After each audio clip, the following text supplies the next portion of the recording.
Welcome to Defenders Live. I'm your host, Laura Thorson. John Gilstrap is a New York Times bestselling author with more than 30 books to his name, including the long-running Jonathan Graves series featuring a former Delta operator who conducts off-the-books hostage rescues. He's known for getting the details right. His characters have never used a weapon he hasn't personally trained with. Beyond fiction, John wrote 6 Minutes to Freedom, the true story of Kurt Muse's rescue during Operation Acid Gambit, as part of the liberation of Panama. This was a project that gave him rare access to the operators themselves and even a meeting with President George H.W. Bush. And it will be premiering on Netflix in 2028. But before all of that, he spent 15 years in fire and rescue, specializing in hazardous materials and explosives, walking into chaos on a regular basis. Tonight, we're talking about what real violence actually looks like, what Hollywood gets dangerously wrong, and what responsibility comes with being prepared, and a whole lot more.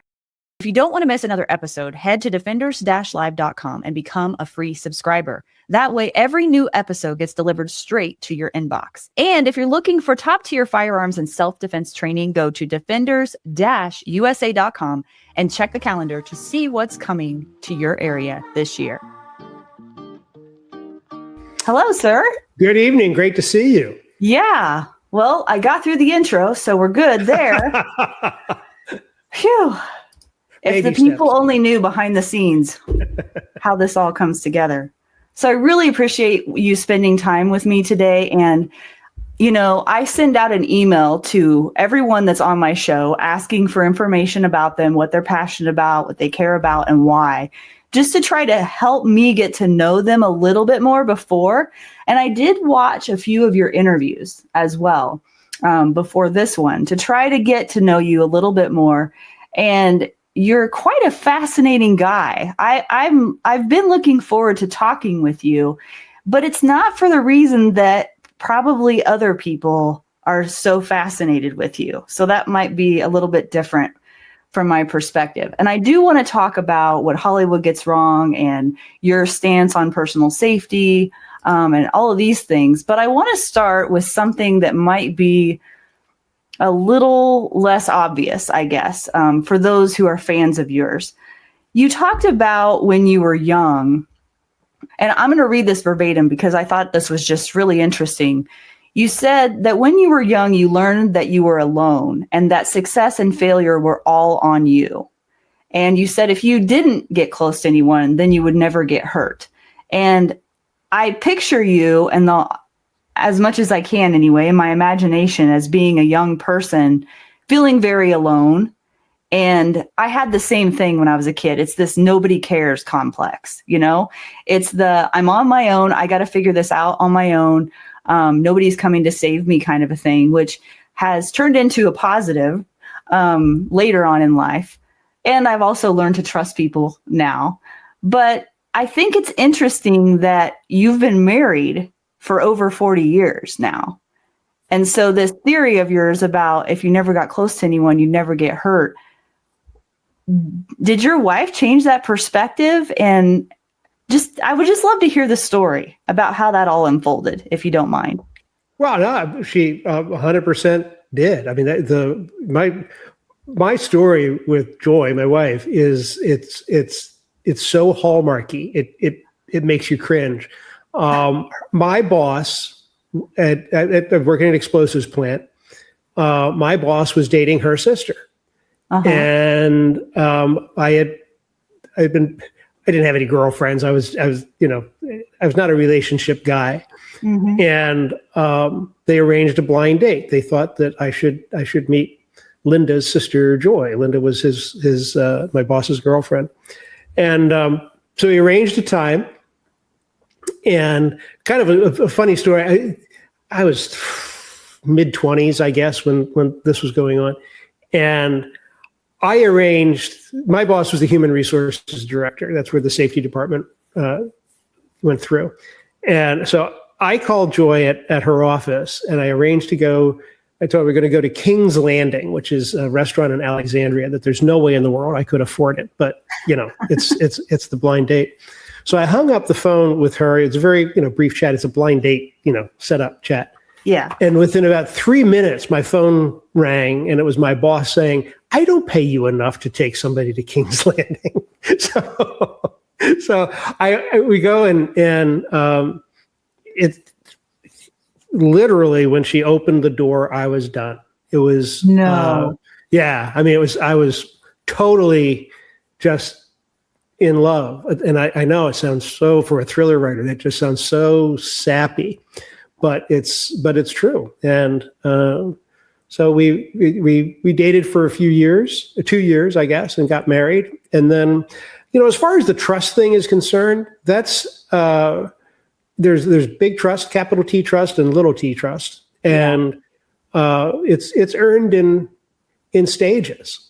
Mm-hmm. If anybody who's been through a relationship knows that it's not always easy. You certainly don't always get along, but it's how you handle the disagreements that makes all the difference in the world. And that's something that in my own childhood was never really well displayed.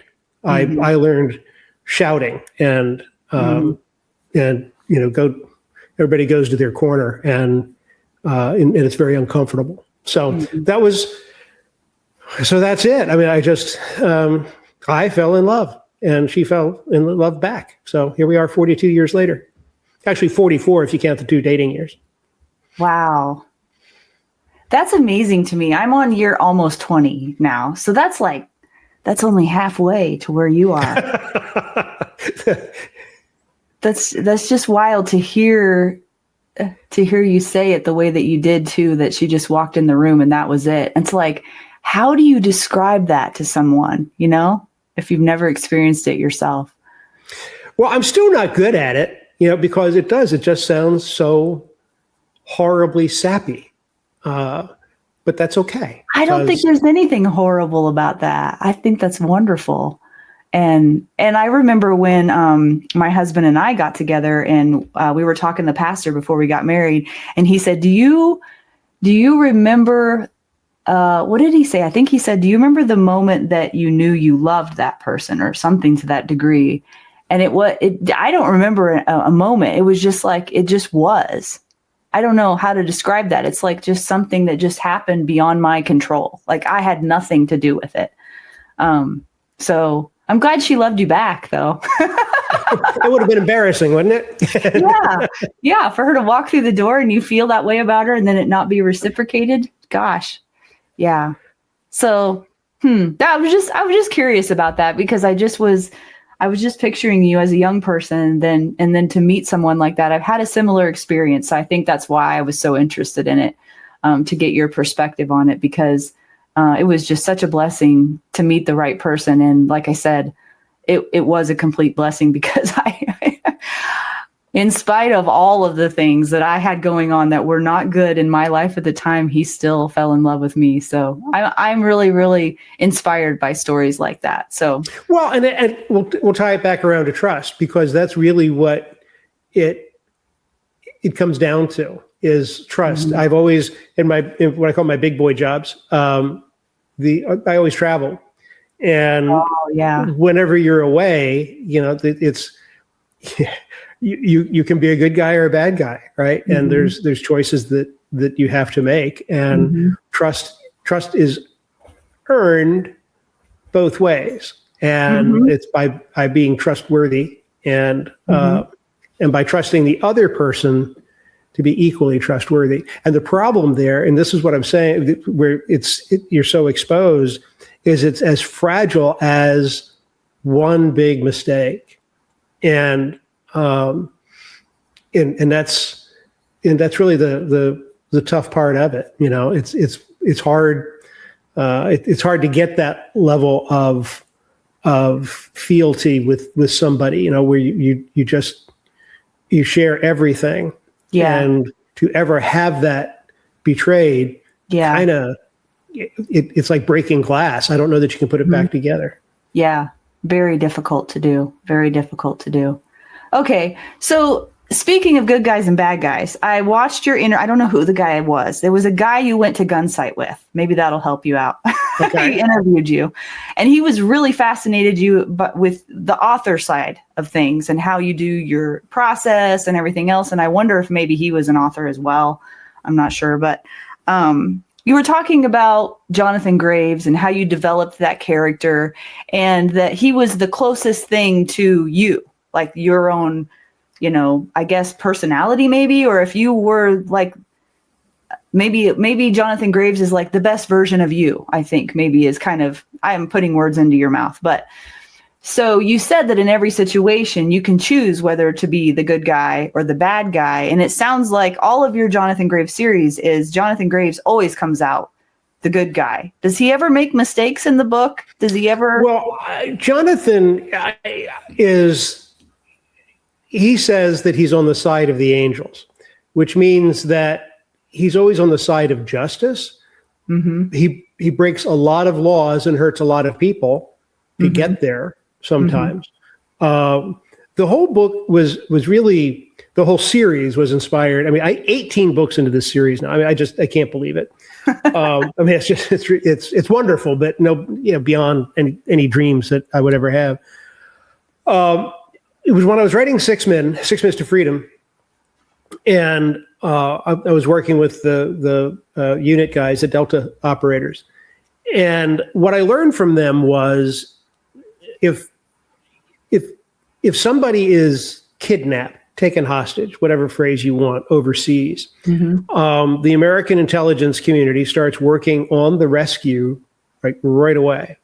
And more times than not, if it gets to that point, more times than not, if it's in a friendly country, in Paris, it'd be the gendarmes that go and conduct the rescue, and in Italy, the Carabinieri. But in unfriendly places, those rescues are carried out either by Delta Force, which is the first Special Forces Operational Detachment, Delta, or by SEAL Team 6, which is actually the Naval Surface Warfare Development Group out of Virginia Beach. Delta is in Fort Bragg.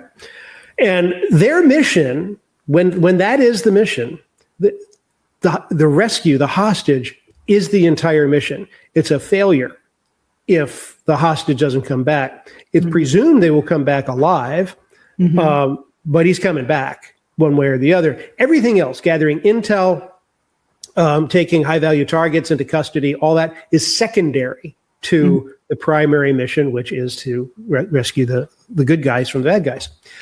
Here in the United States, I've worked I've worked a fair amount with the hostage rescue team, which is the Delta Force of the FBI. They're headquartered in Quantico, Virginia, and they are elite. Okay, these guys are just amazingly good at what they do, but their goal in a hostage situation is to make sure that the bad guy goes to jail, that the bad guy doesn't get away. Oh, okay. And the rescue of the hostage is, of course, a very high priority, mm-hmm. but that won't destroy careers if the hostage dies.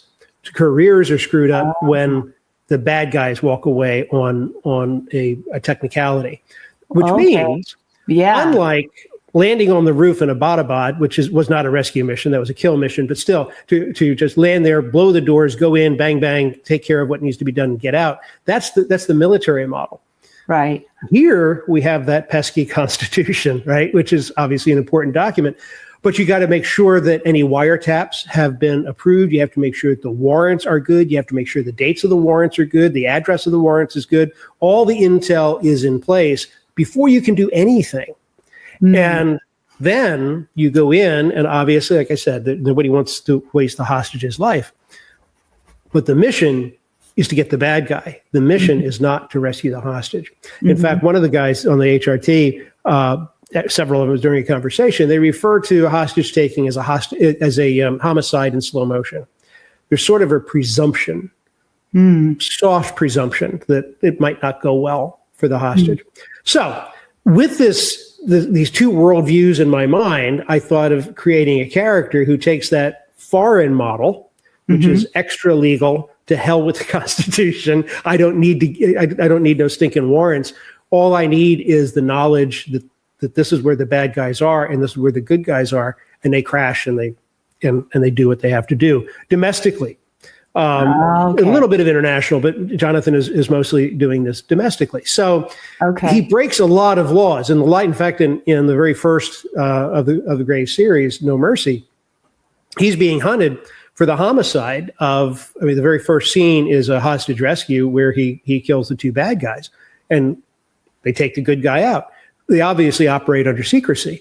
So the local sheriff just finds two dead bodies in a basement. So she's investigating the homicide while our good guy is going and doing other things. So Jonathan he shares my worldview. I say this as if he comes from someplace other than me, right? He really is an object of my imagination. Mm-hmm. But he is right over might. You know, he's when he makes a commitment, he sticks to it. He is intensely loyal to his friends and to his colleagues that work with him, and they are immensely loyal to him, because they all share these wonderful secrets of all the things that they have done. So Jonathan works outside the law, but all for justice.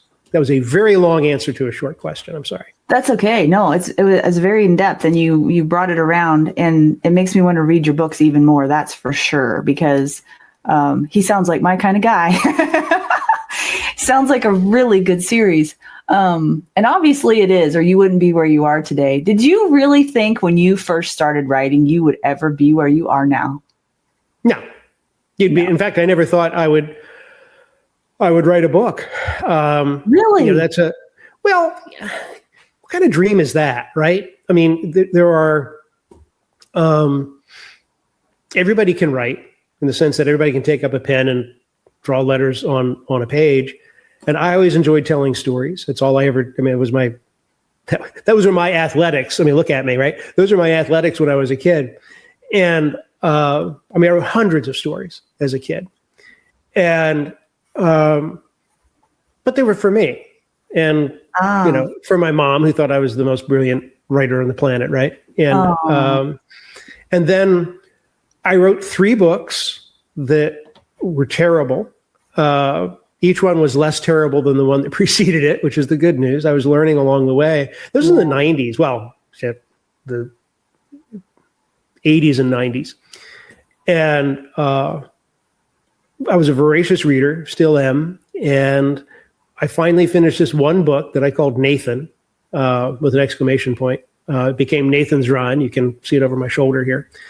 And when I was done with that manuscript, I thought it was good, but I also knew that the odds are stacked against anybody.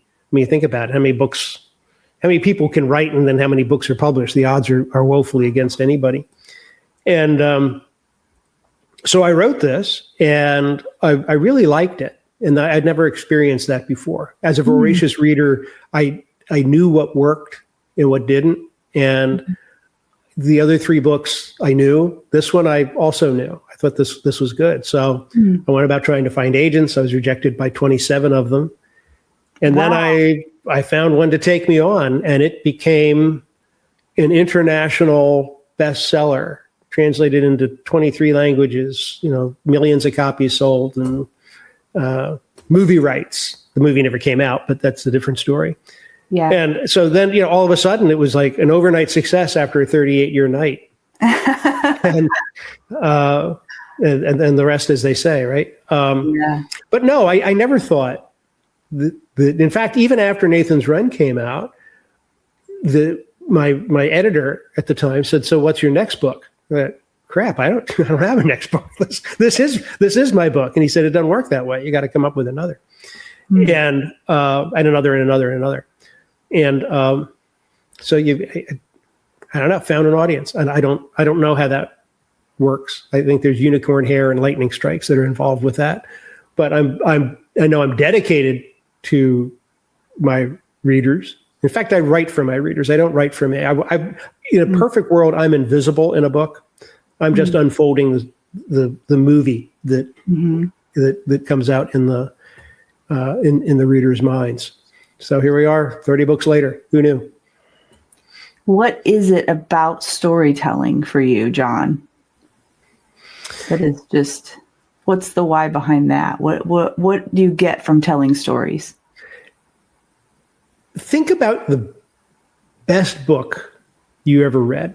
The one where you sit down and you just completely absorbed into it. I mean, it could be classic, it could be Stephen King or whatever it is, but think about that experience.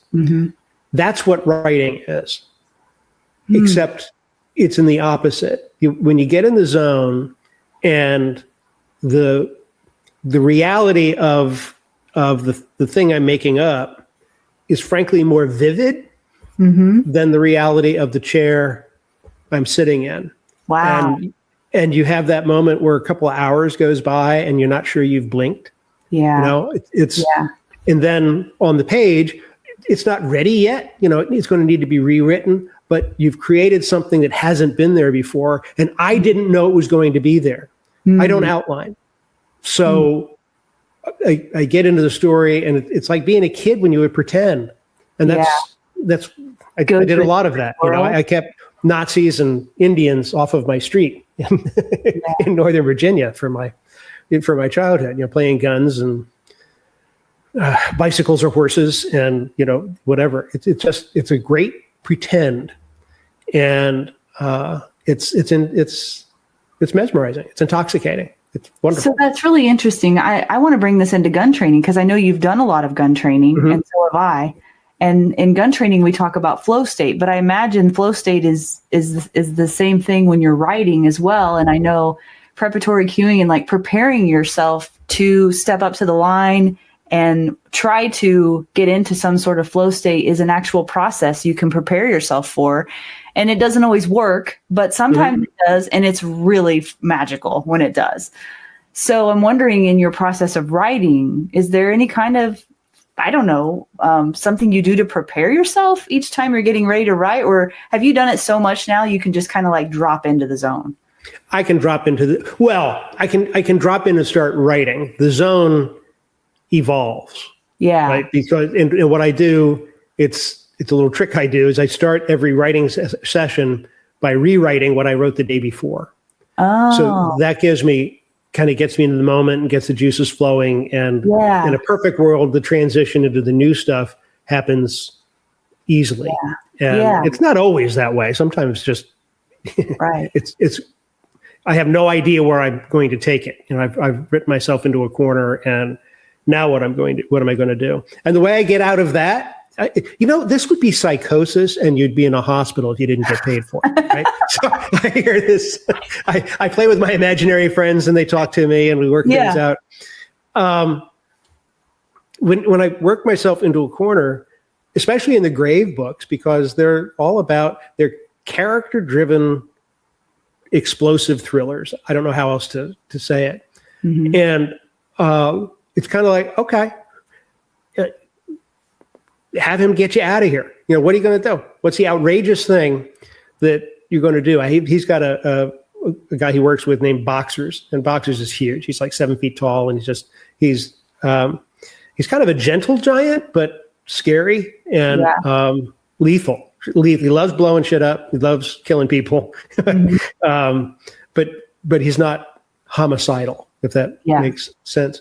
Yeah. So there's always something they can do to get out. I just have to figure out what it is. So it's kind of like, all right, here you are. You're in this corner, either literally or figuratively. Get out. What are you going to do? Who are you going to call? What are the additional resources you're going to ask for? What I don't allow myself, unless it's really completely hopeless, is to scratch it and try something else. You know, I like getting him into that spot, and it's somehow the stress of that. It's creative stress for me. It's lethal danger for the people who aren't real. But I think that comes through in the storytelling. Those are some of my best scenes, are the ones where I've had to work my way out of that them. tension. Yeah. Wow. That is so interesting to hear you talk about that.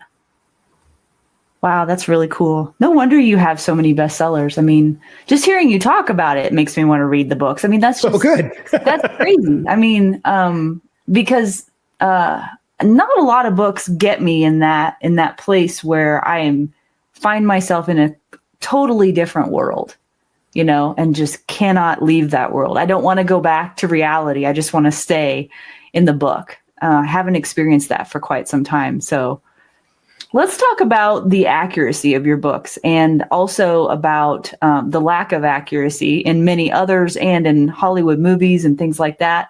I have a show that I wanted to get your opinion on, if you're okay giving your opinion on it. And I don't watch a lot of shows, but this one particularly piqued my interest, and then I got into it.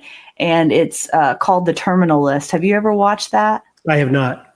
Oh, okay. Well, then you couldn't give your opinion on it then.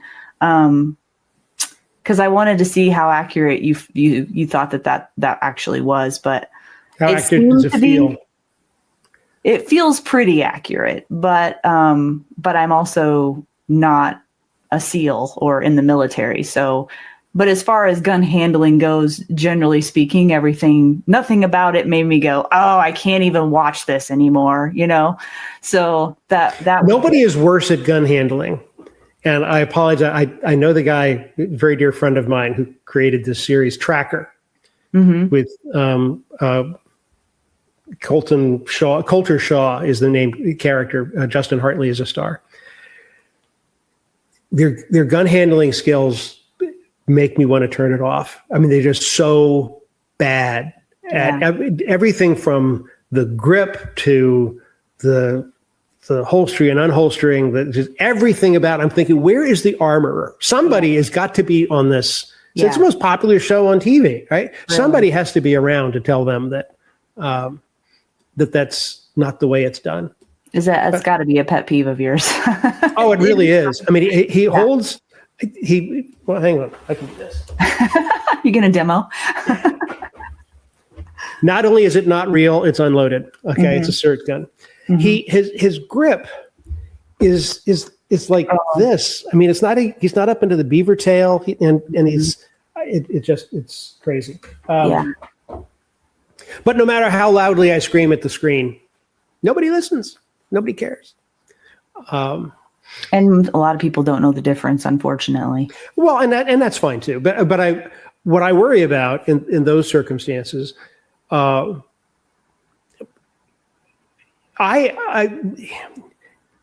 who's been around guns, anybody who's a gun person, I'm a gun guy, right? You introduce new people into this, and that first experience when you're first handling a firearm is really important. And if it's not fun and comfortable, if it's not the right gun, if it's too big for a small person or too small for a big person, or if it's too snappy, I mean, who's going to want to shoot a little, paper chip 380 for their first gun? I like the LCP. In fact, I carry an LCP sometimes. But it's a horrible range gun because it just hurts to fire. So I worry that when people see things on television and then they try to emulate it, that it's just going to ruin the experience and maybe get them hurt. Yeah, I don't know if you're into the horse world at all, but I've always felt the same about Westerns.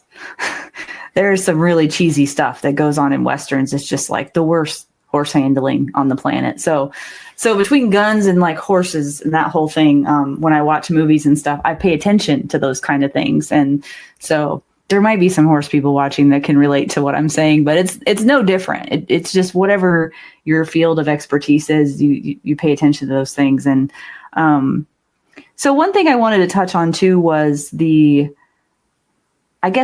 something I find intriguing about you as an author is that you routinely for 15 years ran into chaotic, very intense situations, which I can only imagine gives you a very unique perspective when you're writing, because maybe you've not been in exactly the situations Jonathan Graves has been in, but you probably know the pressure and the adrenaline dump and all of the things that are involved with that. How do you think that has played a part in how you've developed all of your storylines with him and how you've... the fire service defined everything about me. Imagine being like 23 years old, right? And you're walking into the worst moment in somebody's life. And it's nothing you've trained for. It's kind of adjacent to something you might have trained for, but it's really not. And there, you are 911. You are their answer, and you have to figure this out because I don't have anybody to call. I'm the answer. My crew and I are the answer. And it's talk about a high. It's okay. Here we're going to do. There's no time for waffling. We got to get something done now because whether it's somebody's bleeding out in an auto accident or if a building is on fire, 5 seconds from now, that's going to be worse. And it's going to take you 40 seconds to set up what you need to do. So now you have to plan for what's the next thing. And you have to deliver orders to people who haven't yet seen what you see, but make them clear enough that they do exactly what you want them to do at night while it's snowing. It's absolutely intoxicating.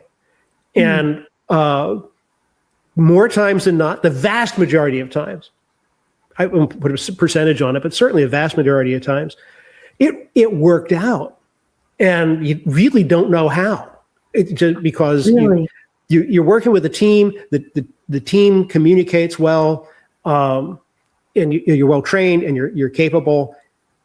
And at the end of it, the people you've been with are going to remember that day for the rest of their lives. They're going to tell their grandchildren about that day. And I can't remember that it happened because it was just one of many. Wow. Right. So it's kind of, there's sort of Jonathan Grave does the same thing in a different way. He comes in and brings, it's a different kind of chaos, but the world is better after he leaves than it was before he arrived. And it's just amazing. And then, it ended for me. Well, I don't want to make it too dramatic. I fell through a floor in a fire. I found the seat of the fire. It was right below me. And I didn't get hurt. Should have died. But it was, I started to have thoughts that I didn't have before and to start overthinking, right? It's not about overthinking safety. It's about overthinking consequences. I had a growing family at the time and it hurt. I mean, I didn't get injured, but it's, it's a long fall. And, so, it was time to move on. It was a very hard transition for me. To this day, I hear sirens and it's like, it's like a dog seeing a squirrel, Oh, really? Or it's, because it's just, it's very special. And my colleagues from the Occoquan, Woodbridge, Lorton Volunteer Fire Department where I worked, there's a very famous picture at the Pentagon on 9/11 where they're dropping that flag over the side. That was my engine company that was doing that. And I was not there. I had left by then. If you've been listening to Defenders Live and something in you knows it's time to go deeper, not just in your training, but in your life, become a paid subscriber of Defenders Live. Each month we meet for a live group call, having real conversations about physical growth, emotional discipline, and spiritual strength. You'll be part of a growing community of people just like you, committed to becoming true defenders of life and of their families. This isn't about being perfect. It's about showing up, doing the work, and not doing it alone. So go to defenders-live.com and become a paid subscriber and take your next step toward becoming the kind of defender this world desperately needs. That was a hard day. That was the only time that I really regretted not being part of the fire service after I left. I mean, really, like, it was like, guilt's the wrong term, but it was like, I could have maybe helped, but you can't roll those dice again. Does it feel like you left family to some degree when you left too? Well, to a degree, but not really, because I've stayed in very close touch with. Oh, really? With most of them, yeah. I mean, this was all volunteer that we were doing. I was with the volunteer fire department. They ran 14,000 calls a year, wow. And which is a lot for. That's a lot. Wow. Of my colleagues who were, kids, not kids, but 20s and 30s, and of those, 30 years later, one just retired as a 4-star general in the Air Force. One is a bank president in Prince William County, Virginia. I've had some success at this writing gig. Another guy went on to become the U.S. Marshal for the Eastern District of North Carolina. So it's interesting that these are all people who very committed to, I guess, success. Maybe I'm not sure, but it was it was a very special group of people, and we're all a little old to be doing that now. And but we all stay in touch. Did you always have a good team of people? Excuse me? Did you always have a good team of people, or were there times when you didn't? And what was that like if you had that experience? Okay. This is going to sound really, I'll just be honest with you. I was a lieutenant. Okay. And if you were on my team, you were good, or you weren't on my team. That's the way it should be. And that doesn't mean I will work with anybody who wants to work and get better. It's not about how good you are when you arrive and what your skills are when you arrive. It's what you're willing to do. I remember there's one, apropos of nothing, I guess, but this is one of the ones that it just I think it was the meanest thing I ever did, but I can't think of what I would do differently. We had our chief paramedic at the time, who's very, very good at what she did, really good. But she had a long, sometimes the odds just are not with you, and they stack up really bad calls. And there was this pediatric fatality it was pretty awful. And she just started to come unzipped, I mean, it was that breaking point. And I pulled her into the hallway and I said, you get your shit together or get out of here. These parents just lost a child. You don't get to cry now. And so she got it together and we did. And, it was a terrible, terrible night. But, it's for me, that I'm getting emotional. That was actually a little on the life-changing side because I liked her. I still do a great deal. And I had nothing but admiration for what she was doing for her job. But right then at that moment, suck it up and understand what the stakes are. And these are the decisions you're making before you then go home and hug your kid, right? So it was very special times. Made me who I am. It sounds like that was really hard for you to do because I'm sure you understood where she was coming from. Oh, absolutely. But in that moment, things had to be done a certain way. Yeah. There's probably a time, well, obviously there is a time to fall apart and a time to hold it together. And I imagine most of the time you got to hold it together, right? Well, yeah. And then you go back to the firehouse, right? And the, that's not the best place to fall apart either. At least it wasn't back in the day. Yeah. But that's what quiet conversations are for. And that's why you go out to dinner. And that's why you work through it, but it's what you signed on for. So. Mm-hmm. That's a huge sacrifice, especially for 15 years. Wow. It takes a special kind of human to give that kind of sacrifice. And so, well, I appreciate that, but you have to understand that that's not why anybody's there. It's not about sacrifice. It's about the job. It's about if I didn't wish harm on anybody, but if they were going to come to harm, I wanted to be on my shift because I knew in my heart of hearts that my crew and I were the best possible options for them that night. I mean, this is the bravado that it's like test pilots, right? But that fuels a lot. So we never, the whole hero thing, and that's I appreciate that, but that's not why we were doing it. It's the juice of getting it done. Yeah, that makes sense. Let me see if I can switch gears from here. One thing that I found interesting from an interview that I watched of you was you talked about how effective listening quietly was. And that is part of my job as an interviewer. So I do my best to listen well and not interrupt people and just let them talk.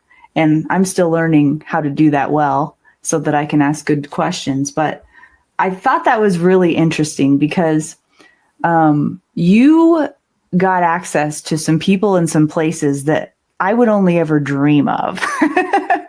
And so I'm very curious to learn any juicy details that you could share, but also what did you learn that surprised you from some of that quiet listening? The Delta Force, the unit guys are absolutely the best at what they do. And with that comes, in my experience, a total lack of bravado. They are gentlemen and they are gentlemen who are capable of unspeakable violence, but the violence is attendant to the mission. When I was writing about the rescue of Kurt Muse, and we were talking about the incursion into Modelo Prison where he was being held, there's 23 guys that come in and they land on the roof with a helicopter and the whole world is shooting at them, which is kind of a mistake. They're the wrong people to shoot at because they shoot back better. And so they blow the door. There's a little cupola at the top of this prison, the stairway that led to the roof. So they blew the door off of that. And then they go in and they've been rehearsing. They actually built a scale model of the prison in Florida so that they could practice. Based on intel that Kurt had been sneaking out through his doctor who would come and help him out. This is the stuff of why they're making it into a movie. It's fascinating stuff. But the very first thing happens when they blow the door off the roof, they go in and there's a wall. Nobody said there would be a wall. So right away they're off their plan and they figure it out and they get it done. And then the stack goes down the stairs. What was really important, and I had two of them tell me this, is make sure you mention the ones we didn't shoot, because they went down. Of course, it was black. They've blown out the power, and they're not. They were not. Some were night vision and some were not. They were using muzzle lights, and if you dropped your gun, you got zip tied and left alone. If you didn't, you had a bad night. And but the fact that it was very important to them that I mentioned that I thought was pretty telling. There's one case where the guy in the book, his name is Jim Nelson. His real name, I can say it now, is James Sutterth. James Nelson Sutterth, and he was the lead shooter as they went down into the hallway of the prison. And what he told me was that he saw a guard. There'd been a guard that was assigned to kill Kurt if there was an invasion, and clearly he abandoned his post and hid behind a door. So James told me that he saw him hiding, you open a door and you hide behind it. There's that crack, and he saw the guy hiding there, and he shot. And first shot hit the jamb, and then adjusted his aim and shot through the crack and hit him center of mass and killed him. So that's how I wrote it in the original draft of the manuscript. And I didn't owe these guys a courtesy copy. I sent them one, of course, but that's not part of the deal. They had no input. There's a guy named Lee Van Arsdale who was a colonel in 1989 when this was happening, and was I don't really remember what his role was. It was a command role within the unit structure. And he's actually the guy that introduced me to James and to some others. And he called me and he said, I love the manuscript. He said, there's one thing I have to ask you. And I thought, uh-oh. He said, no, you can't tell the world that James missed on his first shot. So I said, okay. So in the book, you'll see he fires twice and hits the guy center of mass. So it's a way to write around it. But I thought that was his concern. 15 years later, 12 years later, that you can't tell the world that the elite warrior missed through this little slit that he missed the first time, right? So I thought that was pretty funny. But they're delightful.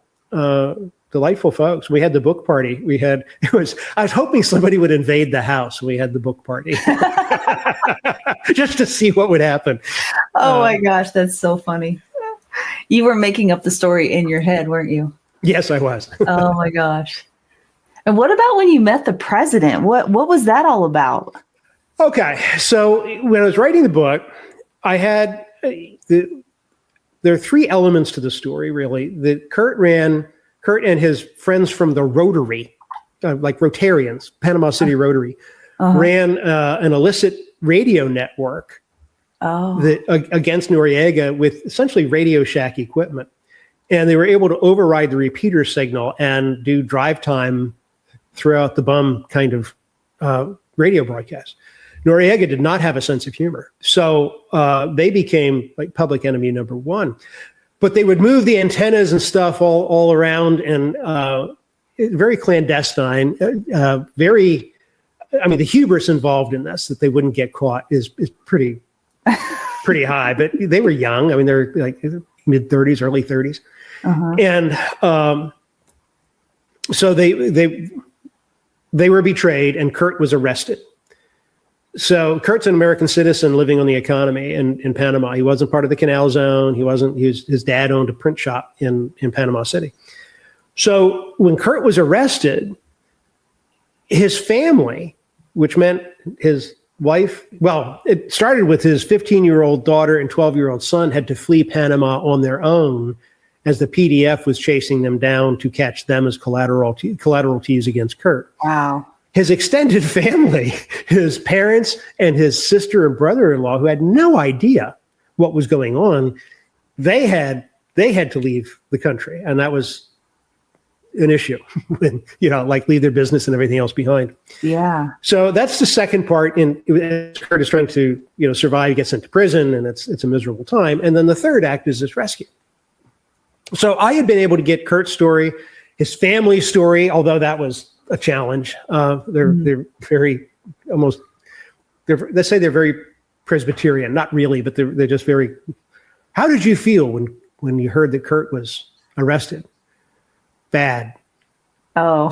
Okay, we need to understand what we're doing here. Okay, so yeah. I got all that down, but I didn't have was a third act, because Delta, unlike perhaps another special forces group, Delta doesn't talk. Yeah. You never hear anything from a Delta operation. And I knew who they were. I've been introduced to them individually, but nobody would give me, they wouldn't even tell me what kind of rifles they were using, right? I mean, it was that locked down. Yeah. So I thought, okay, this doesn't work. There's another way. So I tried the political route, and we talked to the senator from Florida, and we talked to all these, and nobody could help us. We talked to somebody at the State Department, and General Scowcroft, Brent Scowcroft, was 41's national security advisor. So he agreed to meet. I bought him coffee, which he didn't touch. I mean, I don't know, he thought it was poisoned or That's what, but he listened more than he talked. And I'm making this pitch about the book that we want to do. And I think they were really concerned that it was going to be a hit piece on 41. Oh. It's the whole invasion versus liberation thing, right? Uh-huh. And so after that meeting with General Scowcroft, about a week went by, and I got a phone call in my office, and it was, I don't know, Stephanie, I don't know what the name is. I'm President Bush's personal assistant. The president would like to meet you in his office in Houston next Wednesday. Can you come? I said, well, I got a dental appointment. Can we do it Thursday? So I didn't say that. So of course. So we flew down to Houston. And first of all, I'm a fanboy of 41. I have always been. Mm-hmm. So I kind of went through that moment. I don't get starstruck very much, but maybe that time. Yeah. So we were there for a 20-minute meeting. We ended up staying for an hour and a half. And the president brought in his staff for Kurt to tell the story and went on and on. It was great. Posed for photos. In fact, I think there's a photo back there behind me. And when we left, we had nothing. I mean, just absolutely nothing that was usable. It was a very nice time. Yeah. But it didn't help the book. Yeah. And it was less than a week later, I got a call from then General Jerry Boykin, who was Colonel Boykin back then, and he was Delta, and he said, "I don't know what you did, but the guys can talk to you. Ask him whatever you want." Wow! And that's how we got the access, and that led to a tour of the Delta compound. It's just extraordinary. And now I've got, rightfully so, 23 people who are all the heroes of their own story. Wow. And I don't mean that in a denigrating way, but from a writer standpoint, you can only tell so many points of view, right? Yeah. So I ended up combining a number of them just to make the story work. And of course I changed all their names because a lot of them were still active at that time. Oh, okay. So that's how we got the access, and we didn't let them down. Yeah. It's trust. It all comes down to that, doesn't it? Yeah. Wow. That's a cool story. I'm glad I asked about that. And so they're going to start filming that next year? They tell me, I'm just the author of the book. Yeah. Which the movie will be based. So I'm not really in the inner circle on this. Yeah. But it's got a director, Rick Roman Waugh, who did Kandahar and the Greenland series. He's the director. Jared Rosenberg has written the screenplay. He did Flight Risk, the Wahlberg movie earlier in the year, I guess last year maybe. So it's got some real power behind it. And I've heard it's got a big budget, and they're talking about beginning filming in the third quarter of this year, or the first quarter of next year. Those are guesses. But to my knowledge, they don't have a star yet. They don't have, but again, they don't consult me. Sure. Wow. That's exciting. It's very exciting. Come on. That is very exciting. I wonder if in a couple of years you can come back just to say, I have a movie based on my book. Yes, but when I come back, I will be wearing a sweater over my shoulders, right? and I'll have a beret. So because I will be a movie man then. You will be a movie man. Yeah. Wow, that is so cool. I'm really excited for you. I can't wait to see it. Wow, that's so cool. Let's see here. Is there anything that I missed? I want to make sure I touched on before I let you go. I really appreciate your generosity with your time, and you are a great storyteller, John. Even just verbally. So I can only imagine what your writing is like. And I think you said in the notes something about that you changed your writing style, that you you started trying to be a good writer, and then you're like, why don't I just write like how I tell stories or something? That's absolutely true. Yeah. I talked about the first 3 books where I was writing a book. I was concentrating so hard on not screwing up. And then it occurred to me that I'm actually a pretty good storyteller. Mm-hmm. And I wrote Nathan's Run intentionally as if I was telling the story to a friend, and to the point, and I consider this as I've since come to realize that this was a writing seminar, we'd be now talking about voice. People I know who read my book say it's really creepy because they hear me reading it to them. So that's that's how the style changes. I do want to think before we go. Yeah. And I'm like I said, I'm in no hurry. We were talking about gun handling stuff. Yeah. And one thing I really want to point out, and you producers out there, when you're doing this, and your writers, remember this. Why does everybody go full automatic all the time when only the first round is accurate, right? So they you're totally right. And then of course, it helps to have unlimited magazines, but it's not the way it's done. It's inelegant. Pop is just so much more elegant than never hitting anything with 300 rounds that you send downrange. I don't understand. Totally agree. Yeah. Oh, I know one thing I wanted to ask you about, and I was going to tie it in. And then we went down lots of trails. The concentric circle theory.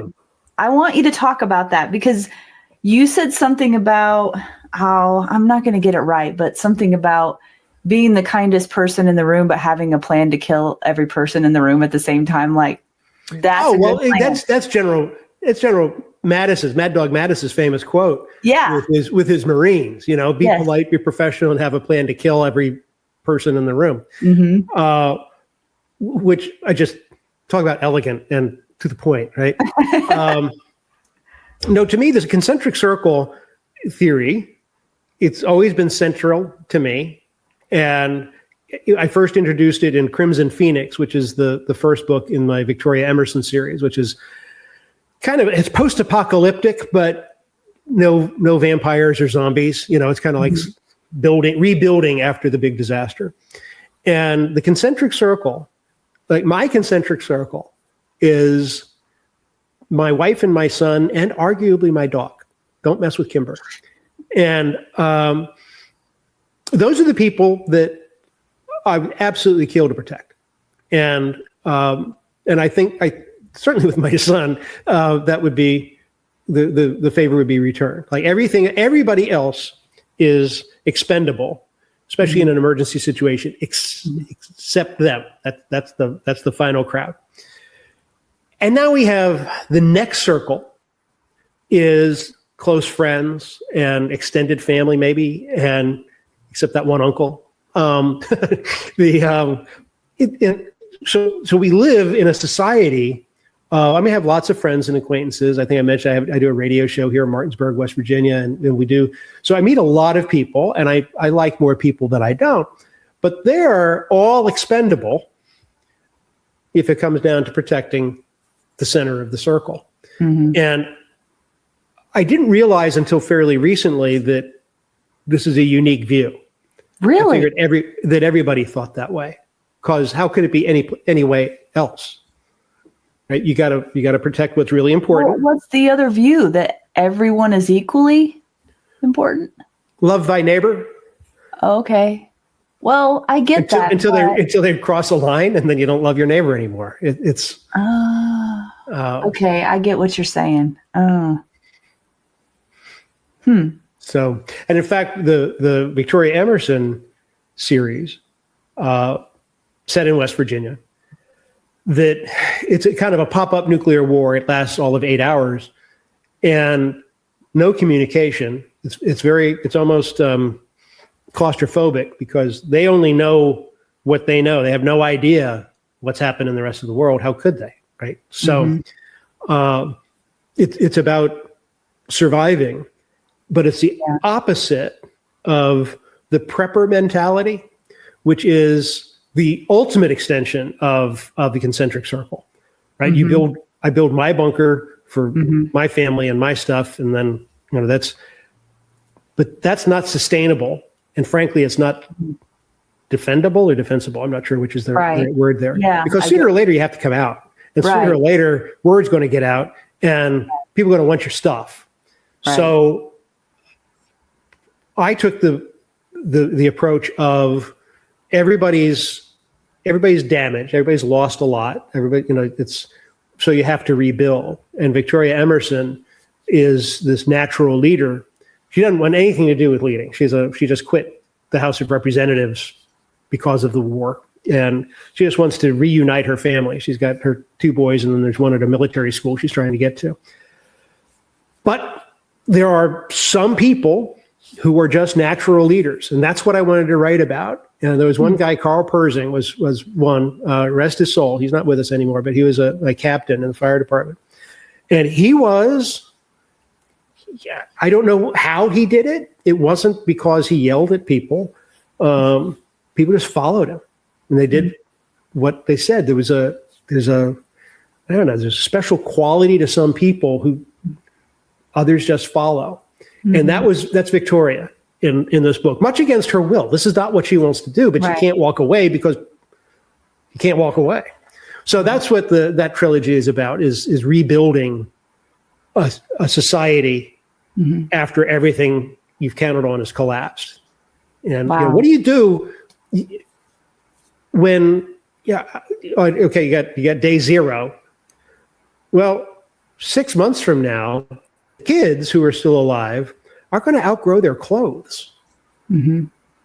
What do you do then? How do you? Those are things people don't think about. Right.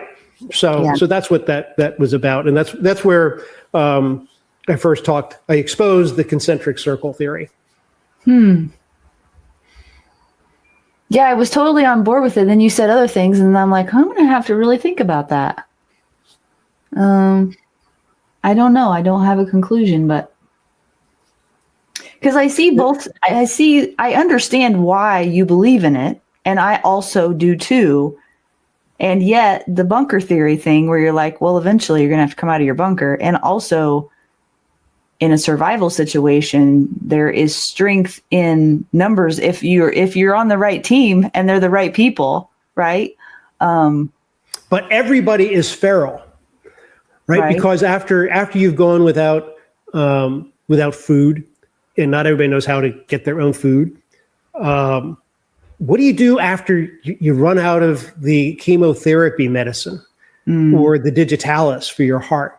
Right. How does it get the digitalis from the other guy? Right. He's hurt. He's probably not going to live for another 6 months anyway. So we should take his. So this is the kind of. It's not a civil society at all. Yeah. Well, I think it can be. Yeah. But it takes strong leadership and trustworthy leadership to make it happen. And another book I need to read of yours so I know what the heck happens. Well, that's called Crimson Phoenix. Bringing me into the story again, John. What I do. I know, you're so good at it. You're the best promoter of your books as well. And I will help promote as well if I can here. JohnGilstrap.com is where you guys can go to find out more about him. And I'm sure there are plenty of links to all the books that you would ever want to buy. And Gilstrap, Gilstrap, for those of you that are listening and not watching. Hold on, there we go. You're on Facebook at John Gilstrap Author, and on YouTube at Author John Gilstrap. I didn't know what to expect from this conversation, but it is better than I anticipated. It's like the review that says it didn't suck. No, it didn't even come close, and I wasn't anticipating that it would suck. It's just you are the most unique author I've ever interviewed. I'm not sure I can find the adjectives for you, John, but I really enjoyed this. I really did. There was nothing you wouldn't entertain, Well, that's very kind of you. I appreciate that. It's fun when people are that way, when they're just so open to just go wherever the conversation goes,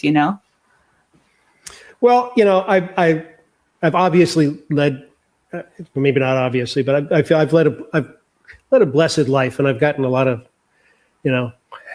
good breaks, and I've lived a lot of corners of the life, right? From even, I didn't tell you about the bunker full of fuzzy dynamite that I had to deal with. The explosives plant. It was 600 acres plus, and I was wandering around, and there's a bunker storage magazines are built into hillsides. They look like little hobbit houses, actually. Got the flat front, and they kind of built into the almost like conduit pipe that they bury in. And then I walked into this one. It was kind of hanging off its hinges, and they're all on a master key. So I opened this thing up, and there's old school dynamite. Unlike current dynamite, old school dynamite was essentially sawdust soaked in nitroglycerin. And there was a bit of a binder in there, but with wax and stuff. And over time, the nitroglycerin will leach out. And NG is everything they say in the movies. It's one thing they get right. I mean, that thing, it's very, very sensitive. You can't transport it in glass because the energy that's generated by fracturing the crystals in the glass is what sets off the explosives. So, I mean, it's really sensitive stuff. So you store it in, it's always cut in some other, you don't do neat nitroglycerin. But what happened when I walked in, not only had the nitroglycerin leached out, but it had formed crystals. And the crystals are like the glass. You break off a crystal and kaboom. And or like a mouse walks across it, right? Oh, yeah. So I looked at that and I said a bad word and and ran like a bunny rabbit elsewhere. And we brought in another crew, a military crew, to take care of it. They shot it in place. But, did you hold your breath for just a second when you saw that? no, I think I did. I don't think I was there for more than once I realized what I was looking at. It's like you got the heck out of there. Oh yeah. Wow. Yeah. That's wild. You must be an adrenaline junkie. You'd have to be to do all the crazy things you've done. Do all the things you've done. There was a time. I'm not sure I am so much anymore, but yeah. But you write stories about adrenaline junkies now. There you go. That's so cool. I love that. Wow, what a life you've lived. That's just amazing. I'm really looking forward to reading any of your books. Like you have introduced me to probably almost everything that you've written in some way, shape, or form. And well, one thing I want to point out, since we're still here, is that we call the Grave series a series, but it's really not. It's episodic, right? So each book is a standalone. Okay, starring the same character. So you don't have to start at 1. And if you start at 14, you're not going to be lost because they're all individual stories, but with recurring characters who don't age. Who don't age. No. Even better. Awesome. Cool. Anything else you want to talk about before we leave, John? I mean, I love your stories. I could stay here all night, but I think there's been a lot of fun, and I would love to do it again. And we'll see how it goes. I'll look you up in a couple of years and see what all has happened since today. There's a lot going on and a lot to be excited about, and I'm very, very happy for you, John. I look forward